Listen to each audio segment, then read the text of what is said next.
الحمدللہ وکفا وسلام علی عبادہ الذین اصطفیٰ اما بعد فاعوذ باللہ من الشیطان الرجیم بسم اللہ الرحمن الرحیم وَإِذْ أَخَذَ اللَّهُ مِيثَاقَ النَّبِيِّينَ لَمَا آتَيْتُكُم مِّن كِتَابٍ وَحِكْمَةٍ ثُمَّ جَاءَكُمْ رَسُولٌ مُصَدِّقٌ لِّمَا مَعَكُمْ لَتُؤْمِنُنَّ بِهِ وَلَتَنصُرُنَّهُ سُبْحَانَكَ لَا عِلْمَ لَنَا إِلَّا مَا عَلَّمْتَنَا إِنَّكَ أَنتَ الْعَلِيمُ الْحَكِيمُ رب اشرح لي صدري ويسر لي امري واحلل عقدة من لساني يفقهوا قولي ان الله وملائكته يصلون على النبي يا ايها الذين امنوا صلوا عليه وسلموا تسليما الصلاة والسلام عليك يا سيدي يا رسول الله وعلى آلك واصحابك يا حبيب الله الصلاة والسلام علیک یا سیدی یا رسول اللہ وعلی آلک واصحابک یا حبیب اللہ۔ تمام حمدوں کے لائق، تمام بزرگیوں کے لائق اللہ تعالیٰ وحدہ لا شریک کی ذات مبارکہ ہے، جو ذات تمام کائنات کی خالق ہے، تمام کائنات کے مالک اور تمام کائنات کی رازق ہے۔ ہزارہ درود و سلام کے نذرانے، صلاۃ و سلام کے تحفے آقا نامدار مدنی تاجدار سید المرسلین خاتم النبیین انیس الغریبین رحمت للعالمین کی بارگاہ اقدس میں اللہ تعالیٰ نے جلسہ فرمایا عالمی ارواح میں، اور جلسے میں تمام انبیاء کرام کو جو ہے وہاں پر اکٹھا فرمایا، دعوت دی، اور اللہ تعالیٰ فرماتا ہے اور یاد کرو جب اللہ نے پیغمبروں سے تمام پیغمبروں سے اللہ تعالیٰ نے عہد لیا کہ جو میں تمہیں کتاب اور حکمت دے دوں۔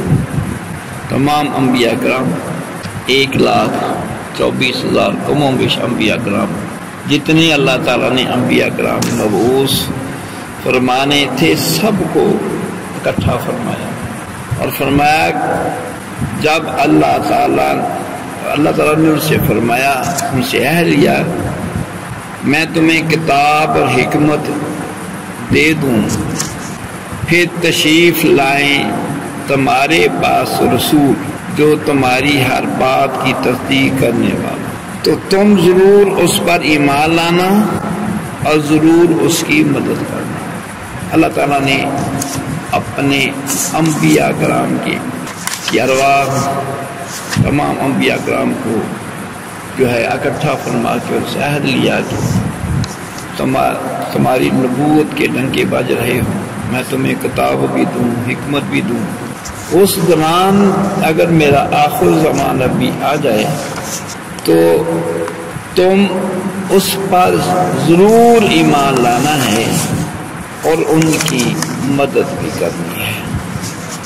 اور حضرت علی رضی اللہ تعالیٰ فرماتے ہیں، آپ روایت فرماتے ہیں کہ اللہ تعالیٰ نے آدم علیہ السلام کی ظاہری زندگی میں تو آدم علیہ السلام سمیت تمام نبی سے آقا علیہ السلام کے بارے میں عہد لیا کہ اگر کسی نبی کی ظاہری زندگی میں آپ تشریف لے آئیں تو اس نبی کو آپ پر ایمان لانا ہوگا اور آپ کی مدد کرنی ہوگی، اور اللہ تعالیٰ نے ہر نبی کو اپنی امت سے بھی ایسا ہی عہد لینے کا حکم دیا جیسے اللہ تعالیٰ نے نبیوں سے عہد لیا، اور ساتھ یہ بھی حکم فرمایا کہ آپ نے اپنی امت سے بھی یہ عہد لینا ہے، تمہارے ہوتے ہوئے اللہ کے آخر الزمان نبی آ جائیں تم نے ان پر ایمان بھی لانا ہے اور ان کی مدد بھی کرنی ہے۔ ایسے ہی قرآن پاک میں دوسری جگہ ارشاد باری تعالیٰ ہے، فرمایا وَإِذْ قَالَ عِيسَىٰ ابْنُ مَرْيَمَ يَا بَنِي إِسْرَائِيلَ إِنِّي رَسُولُ اللَّهِ إِلَيْكُمْ مُصَدِّقًا لِمَا بَيْنَ يَدَيَّ مِنَ التَّوْرَاةِ وَمُبَشِّرًا بِرَسُولٍ يَأْتِي مِن بَعْدِهِ اسمہ احمد۔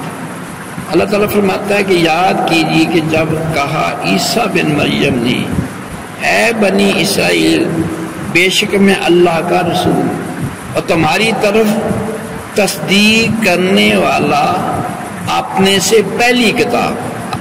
عیسیٰ علیہ السلام ہر نبی نے اپنے پہلے نبیوں کی تصدیق فرمائی، ان کی کتابوں کی تصدیق فرمائی، تو فرمایا کہ میں تصدیق کرنے والا ہوں اپنے سے پہلی کتاب تورات کی، اور فرمایا میں بشارت دینے والا ہوں اس رسول کی جو میرے بعد دنیا میں آئے گا، جس کا نام احمد ہوگا۔ اللہ تعالیٰ نے جو نبی مبعوث فرمائے انہوں نے پہلے والے انبیاء کی تصدیق فرمائی، اور ان کے بعد جو نبی آنے والے ہیں ان کی خوشخبری بھی سنائی میرے بعد۔ تو آپ عیسیٰ علیہ السلام نے فرمایا اور میں خوشخبری سنانے والا ہوں، بشارت دینے والا ہوں اس رسول کی جو میرے بعد دنیا میں آئے گا، اس کا نام احمد ہوگا۔ اللہ تعالیٰ نے تمام انبیاء کرام کو حق کے ساتھ مبعوث فرمایا۔ دیکھیں عیسیٰ علیہ السلام موسیٰ علیہ السلام کی تصدیق فرما رہے ہیں، آپ کی کتاب کی تصدیق فرما رہے ہیں، اور آنے والے آپ اور اپنا بتا رہے کہ میں تمہاری طرف رسول بن کے آیا ہوں، اور اپنے بعد میں آنے والے نبی کی بھی بشارت، میرے بعد آنے والے نبی جو ہیں ان کی میں بشارت دیتا ہوں۔ ان کا آپ کا نام بھی بتایا گیا کہ ان کا نام احمد ہوگا۔ تمام انبیاء کرام کو اللہ تعالیٰ نے حق کے ساتھ مبعوث فرمایا۔ اگر آقا علیہ السلام کے بعد کوئی نبی آنا ہوتا، آقا علیہ السلام بھی یہ ارشاد فرما دیتے کہ میرے بعد بھی نبی آنا والا ہے، اس کا نام یہ۔ اللہ تعالیٰ نے آپ کو آخر الزمان نبی بنا کر بھیجا اور فرمایا انا خاتم النبی لا نبی آبادی، اے لوگو میں آخری نبی ہوں، میرے بعد کوئی نبی نہیں ہے۔ یہ فیصلہ اللہ تعالیٰ کا فیصلہ آقا دو جہان صلی اللہ علیہ وسلم نے لوگوں تک پہنچا دیا کہ میں آخری نبی ہوں، میرے بعد کوئی نبی نہیں۔ اگر نبی کی لوڑ ہوتی پھر محبوب صلی اللہ علیہ وسلم کے تربیت یافتہ ابو بکر جو کہ کمالات میں سیرت میں صدیق اکبر کہلائے، اللہ تعالیٰ ان کو نبی بنا دیتا۔ عمر بن خطاب رضی اللہ تعالیٰ عدل و انصاف کے پیکر، تقوی طہارت کے پیکر، اللہ تعالیٰ ان کو نبی بنا دیتا۔ آقا علیہ السلام نے فرمایا میرے بعد کوئی نبی نہیں، اگر میرے بعد نبی ہوتا آنا ہوتا تو عمر بن خطاب نبی ہوتا۔ اگر کوئی نبی بننا ہوتا بلال حبشی نبی بن جاتے کہ بلال حبشی رضی اللہ عنہ نے اذان نہیں پڑھی، اللہ نے سورج نہیں طلوع کیا۔ بڑے بڑے نگینے، بڑے بڑے اللہ کے مقرب بندے، جن کی صورت بھی، جن کی سیرت بھی، جن کا کردار بھی پوری قوم میں دنیا میں ممتاز، آج بھی عمر بن خطاب رضی اللہ عنہ کا قانون بنایا ہوا قانون کینیڈا میں اور غیر مسلم ممالک میں آپ کا قانون چلتا ہے، اس کا نام ہے عمر لا۔ دعا کرے اللہ ہمیں ہماری قوم کو بھی ہدایت دے دے۔ یہ بھی عمر لا یہاں پر مسلمانوں کے عظیم سپاہ سالار ان کا قانون لائیں، یہودیوں کافروں کا بےایمانوں کا قانون یہاں سے ختم ہو جائے، عمر لا آ جائے تو سارے دکھڑے رک سکتے ہیں۔ مال غنیمت تقسیم ہوا، جو کپڑا تقسیم ہوا کسی بھی ساتھی کا کپڑا اتنا چھوٹا تھا، مال غنیمت تقسیم ہوا کسی کی قمیض نہ بن سکی۔ سیدنا فاروق اعظم رضی اللہ عنہ کا دور حکومت ہے، آپ جمعہ کے لیے تشریف لائے، خطبہ جمعہ ارشاد فرمایا تو آپ کا قمیض اسی کپڑے کا بنا ہوا۔ لوگوں نے اعتراض کیا ہے، عمر رضی اللہ عنہ امیر المومنین، کسی کی قمیض نہیں بن سکی، جو کپڑا مال غنیمت تقسیم ہوا کسی کی قمیض نہیں بن سکی، آپ کی قمیض کیسے بن گئی؟ کیسی جرت اور بڑوں کے حوصلے کیسے، ورنہ وہ کہتے ہیں پھڑ کے کرے تو جیل کے جرت کے جو ہی میرے سامنے بولن دی، امیر المومنین کے سامنے بولن دی جرت کے جو ہی پولیس نے آٹو پھڑ کے جیل دے قربان جائیں۔ فرمایا قمیض میری بھی نہیں بن رہی تھی، میں نے اپنے بیٹے کا کپڑا لیا، دونوں کپڑے ملا کر میری قمیض بنی۔ تو ایسے نگینے آقا علیہ السلام نے فرمایا میرے بعد نبی آنا ہوتا تو عمر بن خطاب نبی ہوتا۔ کیا نگینے سیدنا عثمان غنی رضی اللہ عنہ، جن کو اللہ تعالیٰ نے شرم و حیا کا پیکر بنایا۔ سارے صحابہ کرام شرم و حیا کے مالک، لیکن سیدنا عثمان غنی رضی اللہ عنہ کی شرم و حیا کا ایک اپنا معیار لیول تھا۔ ایسے ایسے نگینے سیدنا علی شیخ خدا رضی اللہ عنہ جو تقوی پرہیزگاری صحابت کے پیکر، وہ نبی چن لیے جاتے ہیں؟ نہیں، اللہ تعالیٰ نے پیارے محبوب صلی اللہ علیہ وسلم کو آخر الزمان نبی بنا کر بھیجا، آج کے بعد کوئی نبی نہیں۔ پیارے کریم آقا علیہ السلام نے فرمایا العلماء ورثۃ الانبیاء، جو علماء ہیں میری امت کے جو علماء ہیں وہ نبی کے وارث۔ اب اس محبوب صلی اللہ علیہ وسلم کی امت کے علماء جن کا ایک کا میں تذکرہ کرتا ہوں ہیں سیدنا عبد القادر جیلانی قربان جائیں، جن کا بچپن بھی ممتاز، جوانی بھی ممتاز، آپ کی پیدائش بچپن، آپ رمضان شریف کے مہینے میں بچپنے میں دودھ نہیں پیا، حالانکہ آپ کا روزہ فرض نہیں بچے، شیر خوارگی میں بڑے بڑے صاحب پڑھے لکھے ہیں سمجھدار، ان کو کہا جاتا ہے یا ایھا الذین آمنوا کتب علیکم الصیام کما کتب علی الذین من قبلکم، تمہارے اوپر اللہ نے روزے فرض کر دیے ہیں، لیکن سمجھ نہیں آتی، بڑے بڑے اچھے بڑے دانات وہ روزے نہیں رکھتے۔ شیر خوارگی میں بچپن میں نابالغ کا روزہ فرض نہیں ہے، لیکن آپ نے شیر خوارگی میں دن کو دودھ نہیں پیا۔ آپ کو کیسے اللہ تعالیٰ نے یہ کیسے حکمتیں عطا فرمائی؟ یہ ہے فرمایا آقا علیہ السلام کا فرمان ہے اتقوا فراست المومن انہ فینظر بنور اللہ، مومن کی فراست سے ڈرو، یہ اللہ کے نور سے دیتا ہے۔ اللہ نے اپنا نور عطا فرمایا، بصیرت عطا فرمائی۔ آپ نے دن کو روزہ دودھ نہیں پیا، رمضان کا مہینہ آیا، لوگ شش و پنج میں ہیں کہ رمضان کا چاند طلوع ہوا ہے کہ نہیں، آج روزہ ہے کہ نہیں ہے، بڑے بڑے جو اپنے مکانوں کی چھتوں پر چڑھ کر چاند دیکھنے والے ہیں، چاند ان کو نظر نہیں آیا، سب نے کہا جا کر سادات گھرانے میں پتہ کرو ان کے بچہ جو ہے اگر تو اس نے دودھ پی لیا تو پھر آج روزہ نہیں ہے، اگر دودھ نہیں پیا تو پھر آج پہلا روزہ ہے۔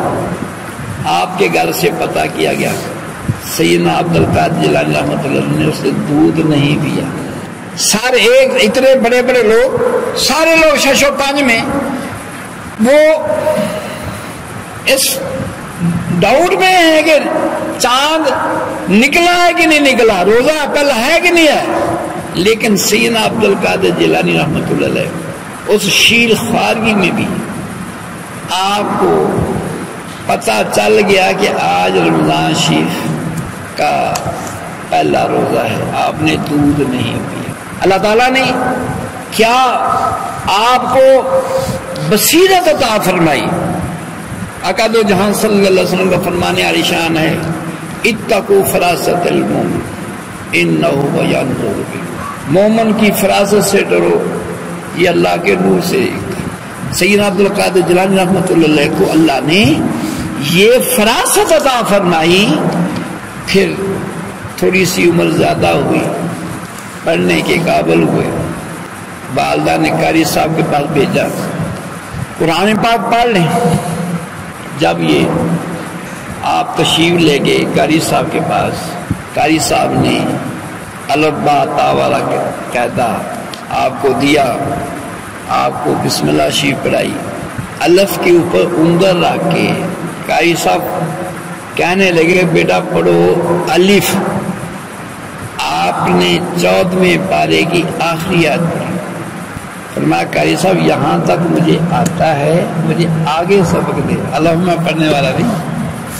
آپ کا بچپن بھی ممتاز، کیسے کیسے نگینے، اگر نبی آنا ہوتا اللہ تعالیٰ سے نگینوں کو چنتا۔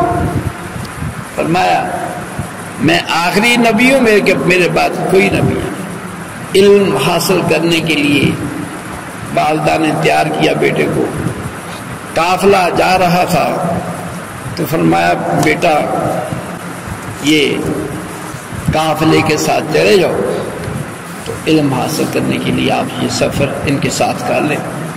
بچپن ہے، والدہ نے آپ کی آستین میں اشرفیاں سی دی، بیٹا جب آپ کو پیسے کی ضرورت ہوگی تو آپ اس کو استعمال کر لینا۔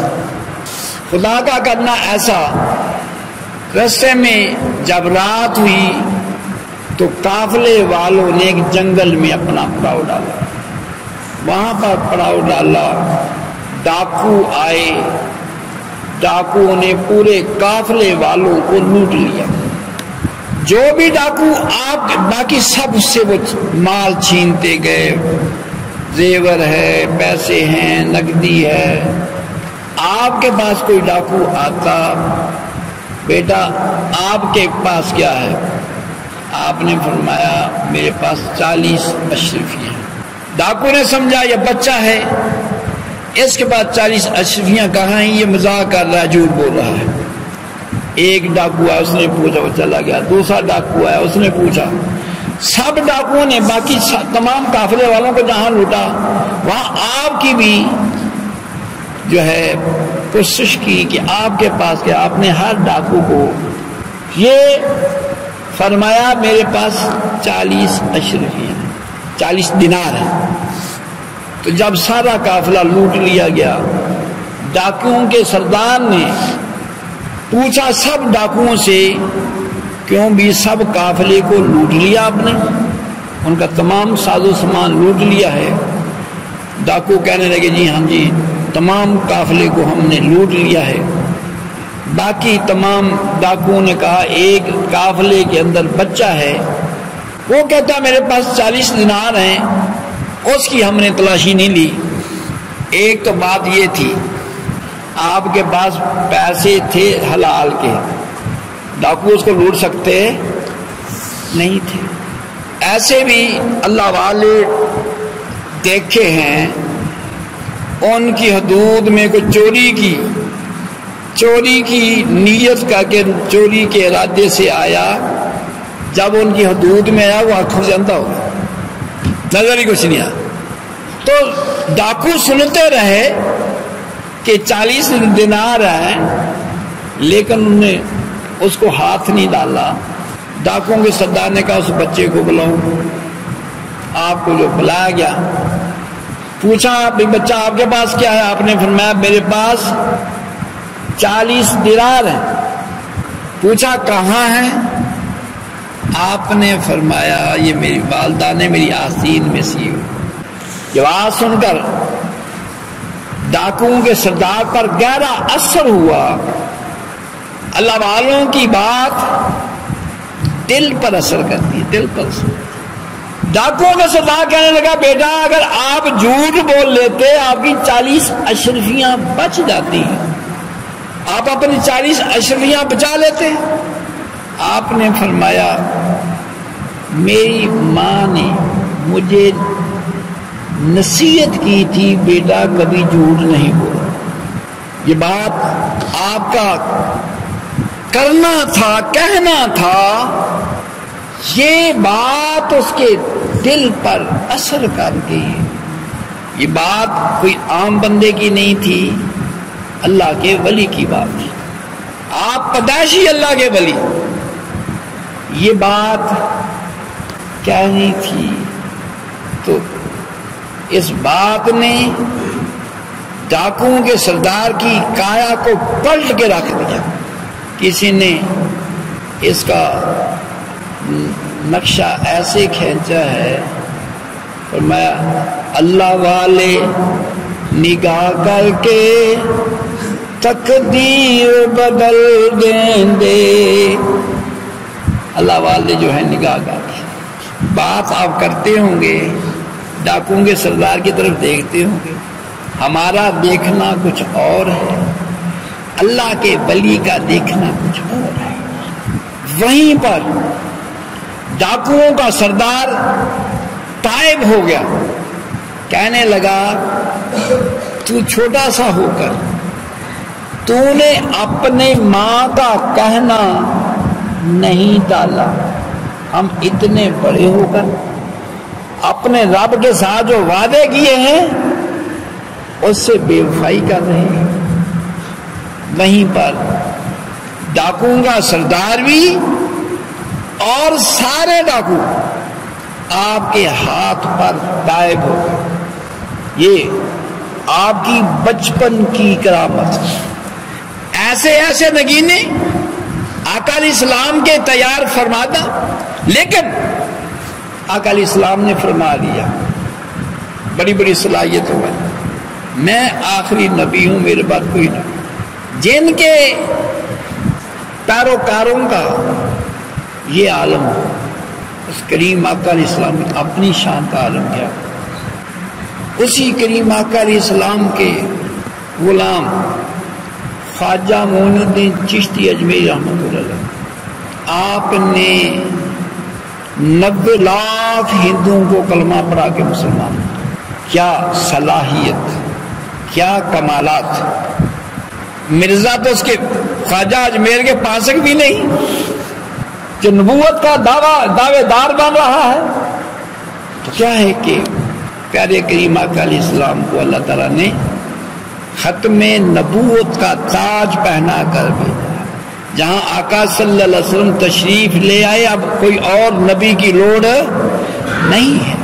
اسی کریم آقا علیہ السلام کے نگینے داتا گنج بخش علی اجمیری، جنہوں نے لاکھوں لوگوں کو، ہندوؤں کو، سکھوں کو کلمہ پڑھا کے مسلمان کیا۔ اسی محبوب صلی اللہ علیہ وسلم کے نگینے فرید الدین گنج شکر رحمۃ اللہ، جنہوں نے اسلام کے پرچم کو بلند کیا اور لاکھوں لوگوں کو اسلام کی دولت سے سرفراز فرمایا۔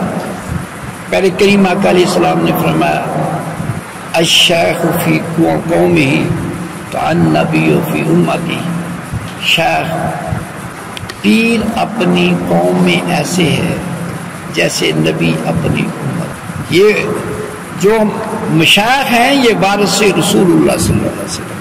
طریقت اور شریعت دو مختلف چیزوں کا نام نہیں۔ مجدد ثانی رحمۃ اللہ علیہ فرماتے ہیں طریقت کا معنی یہ نہیں کہ بندہ ہوا میں اڑتا پھر رہا ہو، آنکھیں بند کر رنگ برنگی شکلیں اس کو مشاہدہ ہو رہے ہوں، آپ نے فرمایا شریعت کے 3 روز ہیں، علم، عمل اور اخلاص۔ ایک تو علم ہے، بندے نے علم حاصل کیا تو عمل نہیں کیا، اس کا علم اس کے لیے بیکار ہے۔ علم اس لیے ہوتا ہے تاکہ اس پر عمل کیا جائے۔ ہر مسلمان کے پاس علم ہے کہ میرے اوپر 5 وقت کی نماز فرض ہے، علم ہے، عمل نہیں ہے۔ بچے کو پتا ہے میں مسلمان ہوں، میرے اوپر 5 وقت کی نماز فرض ہے، میں مسلمان ہوں، میرے اوپر رمضان کے روزے فرض ہیں، میں مسلمان ہوں۔ اگر صاحب مال ہے تو پھر زکوٰۃ فرض ہے، حج فرض ہے۔ یہ تو باقی تو صاحب نصاب پر حج اور زکوٰۃ فرض ہے، لیکن نماز اور روزہ ہے یہ ہر مسلمان پر فرض ہے۔ پتہ ہے عمل نہیں ہے۔ فرمایا ایک علم ہے، ایک عمل ہے، تیسرا اخلاص ہے۔ انما الاعمال بالنیات، اعمال کا دار و مدار نیتوں پر ہے۔ جو طریقت ہے وہ شریعت کے تیسرے جز کو کامل کرتی ہے۔ اللہ تعالیٰ ہم سب کو عمل کی توفیق نصیب فرمائے۔